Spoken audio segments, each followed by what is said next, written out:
Burnout, burnout, burnout. It is real, I'm feeling it, and I thought today would be a really great time to kind of talk to you about how I've been feeling about work, some life updates, and basically how I'm feeling burnt out.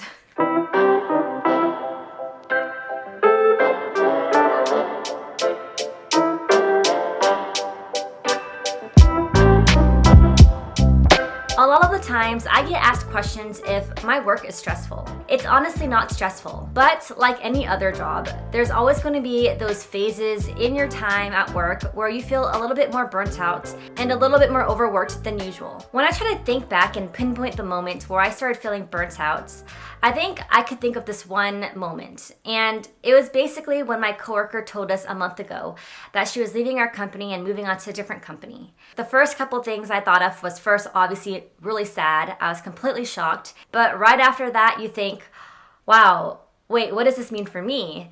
Does this mean I'm gonna have a lot more work to do? Like, what does this entail? She was the only other senior designer besides me that was working with the company. And now that she's gone, that automatically makes me the most senior designer in my team besides my boss, who's the director.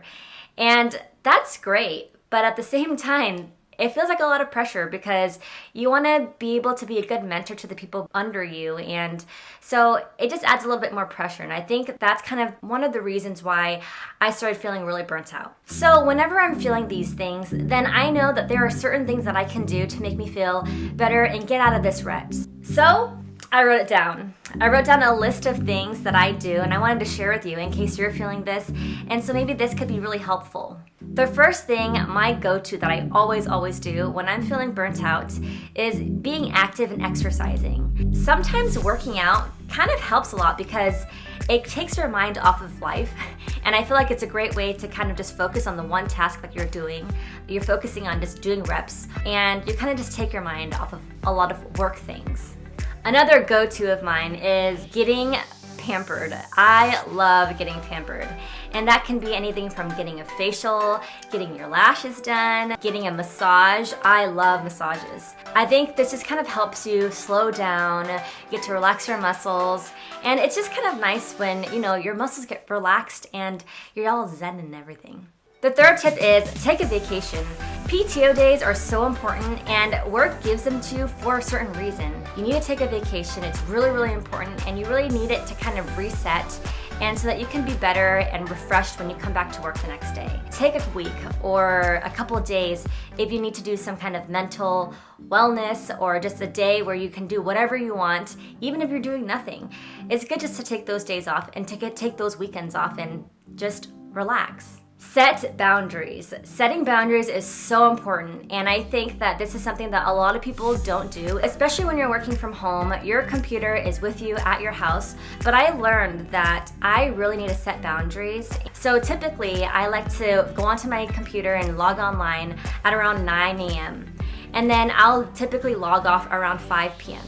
And if I get messages after, I really try hard not to check my emails and not to respond back, because if you respond back so often, then I think people find this habit and they just expect you to respond. And so if you set these expectations, people won't do that. And so I typically will not respond to messages after a certain time unless it's an emergency and something that you really need to get out. But for the most part, I really try hard to set these boundaries and not look at my messages. Watching TV. I freaking love watching TV. I always have Netflix, Hulu. I think that that's one of the things that I need to do as soon as I get off work. I have to watch at least a couple of shows. So Netflixing and chilling is something that I highly recommend that you just do to kind of keep your mind off things, and I feel like it's basically made me feel relaxed almost 100% of the time. Lastly, one of the most important things is talking to your boss when you're feeling burnt out. I think that if you have a good boss, they really want to listen to you and they really want to make sure that you're happy at the company, and they'll do whatever it takes for you to stay. So I had conversations with my boss before who's super understanding. I've told him certain times where I was feeling a little bit burnt out and a little bit overwhelmed, and he really helped with that because he was able to kind of designate different projects, and so he was able to kind of spread it out amongst all the different designers. So doing that and being able to speak up about that is really important. Well, friends, those are my tips for you for all the things that I do when I'm feeling burnt out. And it's a completely normal feeling. I feel like anyone feels burnt out and overworked sometimes, but it's really important to be able to recognize it, figure out what works for you. If you like this video, give it a thumbs up.